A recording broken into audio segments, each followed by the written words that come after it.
What's going on, everybody? I got Lourdes with me today, and today we're going to talk about a pretty important topic, what's called the VA escape clause. It's one of the protections the VA gives the veteran community when using the VA loan, and it revolves around the appraisal process. And in a nutshell, if the appraisal comes in short, let's say you're buying a house for 300,000 and it comes in at 280, what options do you have? Because we did a video not long ago, Lourdes, about you putting down earnest money, and can you get that money back if something fails in a transaction? And I know we've come across this a lot. It's happened to a lot of veterans that we know, and it continues to happen because properties right now are going for over asking. So what happens with that? And Lourdes, when you look at like the buyer landscape or even on the sell side, do you see appraisals coming in lower than what they're buying it for in competitive markets? We just actually got one back. So normally no. So usually we'll go in, we'll say, okay, there was multiple offers because there are multiple offers, and there has been even starting at the beginning of the year of January here in this market. Now there's some other markets outside of where I'm from that we are seeing a decline. So it is definitely depends on what market you're in, first and foremost. So make sure you talk to your real estate agent and ask them what the state of the market is first. We did see an appraisal come back. They noted a 5% decline when there was, in fact, over the last year, a 5% incline.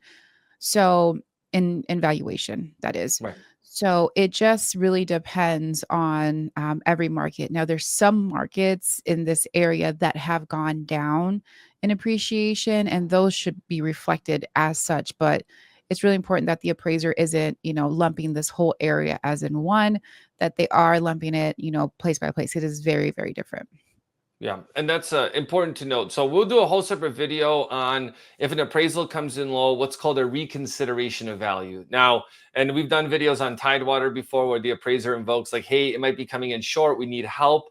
But what happens after that, right? So I'm going to link in the description down below what I'm going to read to you guys so you have an idea of where this comes from. And you also may want to use this in the event this happens, because people will tell you, oh, you can't get your earnest money back because of this. So I'm going to link it so you guys can actually go to it.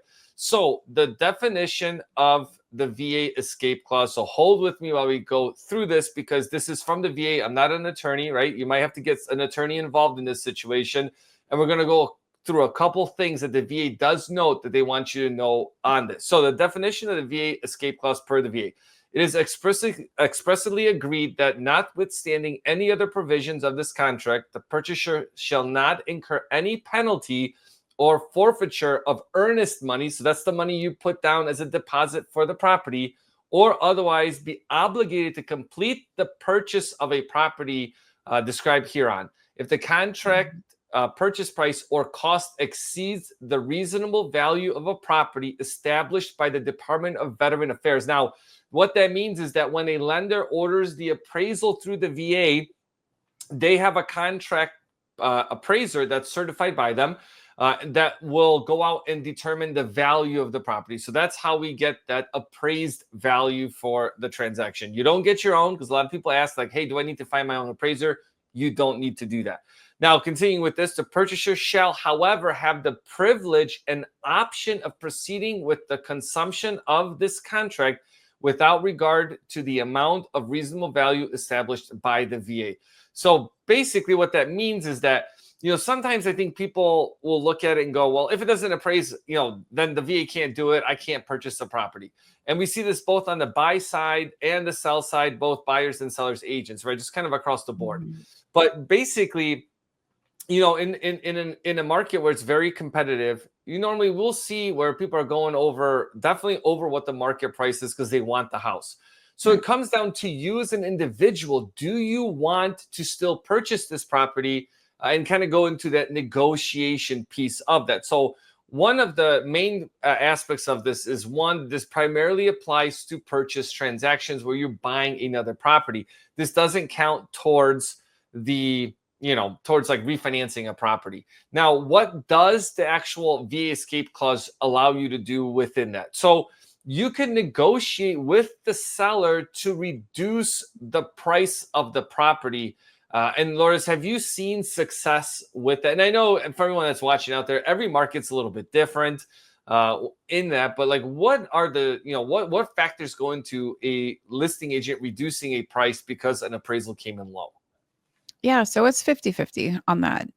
So when we first go in, a real estate agent should, as representing the buyer, they should look at the numbers and what has closed in the last 6 months within a 1 mile radius. And then you can always expand the parameters moving forward if there's no comparables to compare.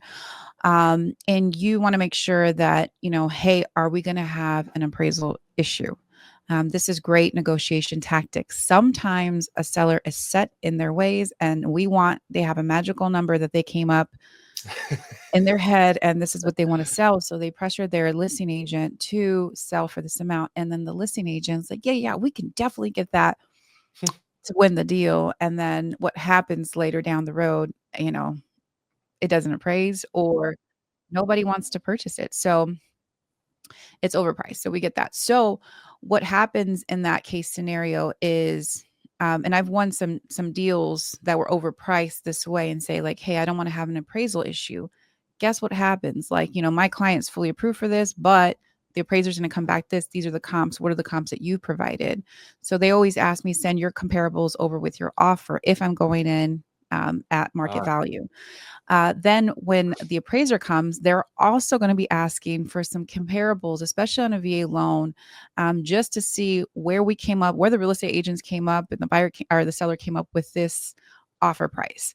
They just want to make sure that the buyer does not overpay for that particular property. So after we send over the comparables, they do their analysis and they go more in depth. They do apples to apples. So if one property has an additional bathroom, they're going to make sure that they count the valuation for an additional bathroom and what that looks like compared to bathrooms in that area. So they start to go tick for tick, and then that comes up with a number, and they say, okay, this is the appraised value of the property. So as you see, like the seller can, think they can get whatever they want, but at the end of the day, the appraiser is going to be the one that's going to say, okay, this is the right valuation. Now, I have seen some appraisers I'm like, I can't believe it's appraised. And then I have others that like, what is going on with this appraiser? Has missed a bathroom. Like, we just have a Right. situation right now where it missed a bathroom. It added a decreased valuation for another property because of it added another bathroom that wasn't there. But it was just insane. Square footage was messed up. Like there was Right. so many things wrong with this case. So where right now, we asked the appraiser to fix it. The appraiser was like, yeah, it did nothing for the valuation. And then now we had to go up to the Department of Veteran Affairs to see if we can get them to look at it as well. Yeah, so that's what Lourdes is referring to is that reconsideration of value. So I would say in a nutshell, you have a couple different options when it comes in low, right? So one, if appraisal comes in lower than what you're purchasing it for, and you still want to buy it, but you don't want to necessarily do the down payment difference, right? So again, let's just use a quick example to go through a couple scenarios. You're buying a house for 300,000. That's what you went under contract for. It comes in at 280. So now we have a $20,000 spread that either one, you go back to the sellers and say, look, the appraisal came in low. We want to negotiate and we want to bring the price down to 280. Now, in a very competitive market, Lourdes mentioned, that might be hard, right? But you also should know coming in, right? So that's why you kind of figure out what those comps are. Is it realistic for it to actually appraise or not? Because for some people, they don't care. They're like, if it's 20,000 short, I'm putting 20,000 in. But again, that's why you have to read the contract. Or you do like, you have to sit down with somebody that understands what you're signing, because you could get yourself in trouble. But again, the VA escape clause lets you walk away from the transaction, but you still need to consult with the agents and attorneys on the transaction or the title company with that. Other way I've seen it is they'll split the difference. They'll say, well, we'll come down 10, you come up 10, because hey, it's a competitive market. That's what we want to do. And then so that that's one, or you come in between any of those pieces. The other option is you're like, you know what? I don't want to purchase this property because it came in much lower and I don't want to pay that difference. Now, when you're making an offer on a property, I think a lot of times, and Lourdes, let me get your feedback on this because I think this part is very debatable amongst people, is that if you want to buy it for 300 and it comes in at 280, remember the appraised value is what the current market looks like, and what it's very subjective to the appraiser. Because if we send out 5 different appraisers and we don't give them a contract, they can come back with 5 different values, and that is very realistic. One, I guess, advantage or piece to a purchase transaction, unlike a refinance, is when you go under contract on a property, we actually send the contract so that the appraiser, right, understands like this is the target that we want to go for, which is the 300,000. And especially with VA loans, they can issue Tidewater to let people like know that, hey, this might be coming in. It's one of the only loan programs in the that exists that actually notifies you that, hey, appraisers having a hard time getting the value. Now, from personal experience, it's a mixed result. Sometimes they come in at value, sometimes they come in higher, and sometimes they come in lower. So there's definitely a spread around that. And I don't think you can request a new appraisal, right? That appraisal is going to be good for 6 months. So that's just something to be aware of when you're going through this. But another big factor that goes into the negotiation is that if it's maybe not a hot market and they don't have backup offers, and depending on what the spread is, it could be almost a moot point. Because let's say something comes in, I don't know, Lourdes, like what's a good example? Let's say something comes in 8,000 short, but the mortgage payment on the property is $4,000 a month. And if they have to relist the property, now wait again for new financing, it could be 2 or 3 months before they close. So they might have already eaten that money instead of just go ahead and close on the transaction. Have you seen that used as a negotiation tactic? Not as a negotiation tactic, but to get the deal closed. It's a 50-50 between, so if the appraisal is done right, meaning that there's no comparables, there's, somebody else is going to get another appraisal and it's going to be the same exact thing. Then I have seen sellers say, okay, let's go ahead and go down to appraised valuation, no problem. However, if there's discrepancies, some severe discrepancies on the appraisals, then typically I see the sellers wanting to challenge that. So those are the two sides that I see. And then if it's still really off, I've seen sellers like kill the deal. Yeah. No, we've seen the same thing. I saw one that came in a little bit low, and then they ended up canceling the deal and relisting it for like $100,000 more. That was the most wild thing I've ever seen. So just kind of be aware, there's crazy people out there, from my opinion, that's out there. Now let's talk about, so that pretty kind of covers that, like how it protects you in that sense. Now, what doesn't the VA clause cover? And so I'm going to read this from the VA. So it cannot be invoked to terminate a contract to purchase for a reason other than an appraised value for the contract price. Please note that's, again, we're going back to make sure you read the contract. I can't tell you guys how many times people will call from online and be like, David, this is my situation. This is what's happening. We look at the contract, and even it doesn't make a difference on what you do in life, whatever. Like we have attorneys that are like professional, like they're attorneys, right? They're veterans. They come to us and they're like, I can't believe I missed that. And it can be as simple as like, hey, initial earnest deposit of $5,000. And then after inspection, it's another $10,000. They're like, "What? Why do you have $15,000 on the application?" I'm like, "Well, because it says it that you owe that money." They're like, "What are you talking about?" They're like, "We're contract attorneys. How do we miss that?" So read through it, and I would probably suggest. And Lourdes, do you think it's a good idea? When you find the house you love, it's love. You're like, "I want this house no matter what," and then you just kind of go through the contract because you're like, "I want to sign this." Is it a good idea for veterans, and why, for them to actually, before they look at homes, to look at a contract to know what provisions and protections they have? Yeah. And just the thorough understanding of it as well, I think is very important. So yes, to understand what they're signing, what it means, what can they ask for, what can they not ask for. I think it's very important for them to have a thorough understanding of that. What can they inspect? How is my earnest money protected? So there's a lot of provisions in the contract. There's things that it's the first time that they're purchasing, and it's a lot. A lot happens. The lender's asking you to sign 300 pieces of paper. Like we're asking them to do things. It's just all within like a certain amount of time. So it can get a little overwhelming.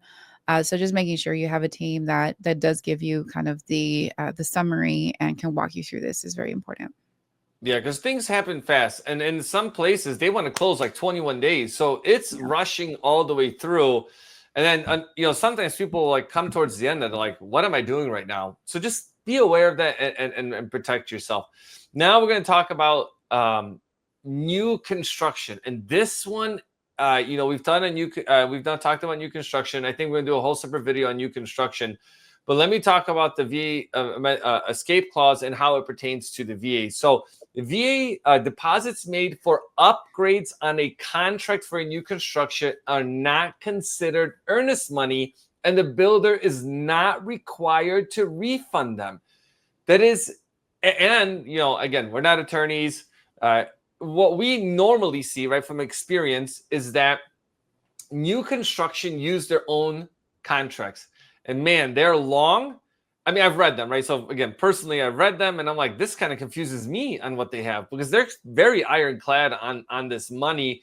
And they realize that, hey, if they put this money down for upgrades, that we don't have to give that money back.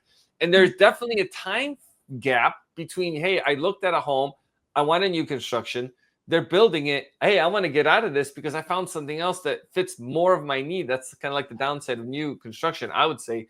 But then they're out that money. And typically, Lourdes, how much money is this earnest money that for new construction, right? Because otherwise it's different.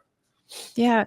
So it just depends on the purchase price. I've seen, so for about 300, for right around the 300 to 400 price point, I'm seeing about $10,000 earnest money, and things above that, in the 20s, they'll give a percentage Oh, wow. that you would have to put down. So it just really depends on the price point and then the builder, because every builder has a different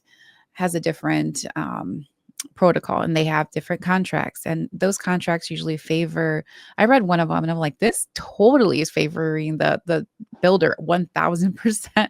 Of course And they do. it's like I even saw a line and it said, like, if you know this is the target date, but if we're off, doesn't matter by how many days, like, and you decide to terminate, then we're still keeping your earnest money.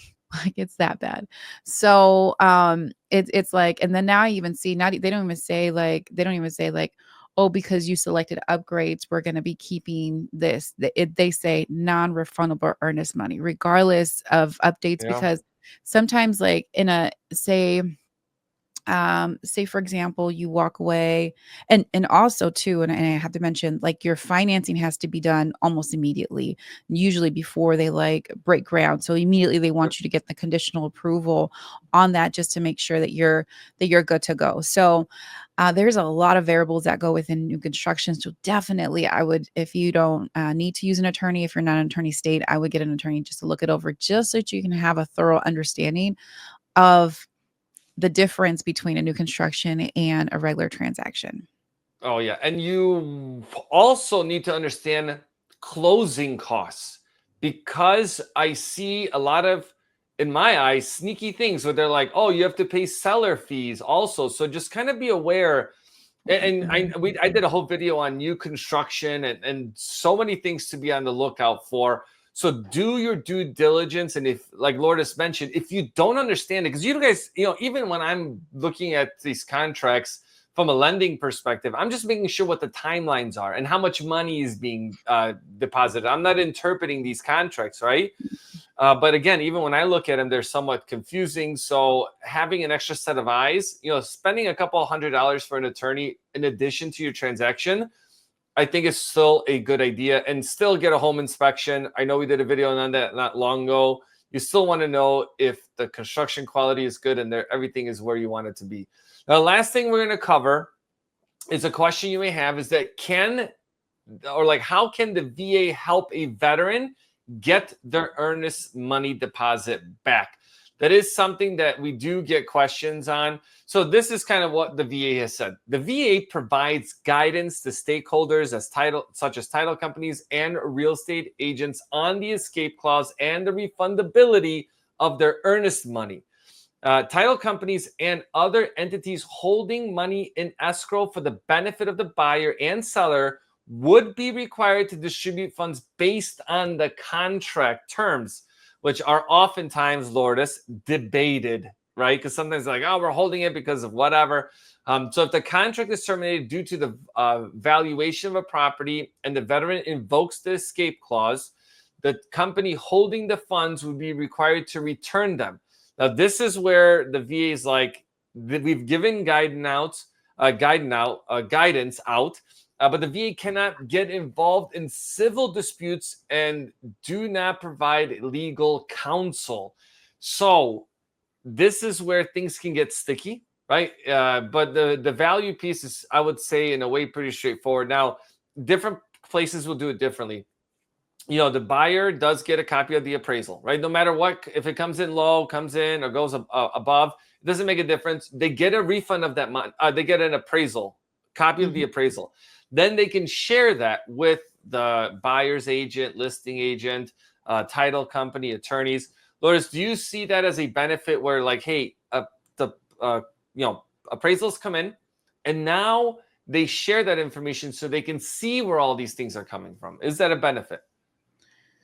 Most of the time, yeah.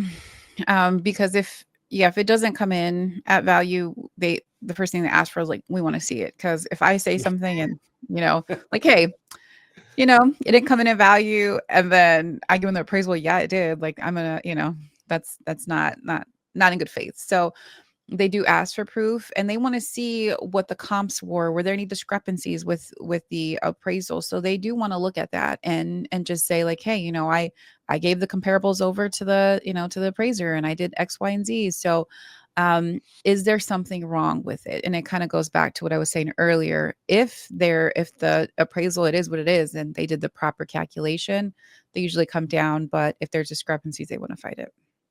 That's awesome. Yeah. Well, I mean, I hope you guys got a lot of good information on this, because this comes up all the time. And it's one of the ways I would say that VA appraisals, VA offers, in one sense, because may be a little bit less competitive, because no other contract has that. But it hurts veterans that are like, I don't care how short it comes in. I already know it's going to come in. I don't want this holding me back. But at the end of the day, if it comes in short and they change their mind, then technically, they might be able to get out of that. So again, consult an attorney when you're going through this. Know your options when it comes to purchasing a property. Even if you've bought a home a couple years ago, the market changes all the time. Different disclosures are required. And yes, the VA does as much as they can to protect veterans. But at the end of the day, you have to take control of your financial future. You got to read through the contract and make sure that what you're signing is what you agreed to. So I hope you guys got some good information. Make sure you guys hit the like and subscribe button, and we'll catch you guys in the next video.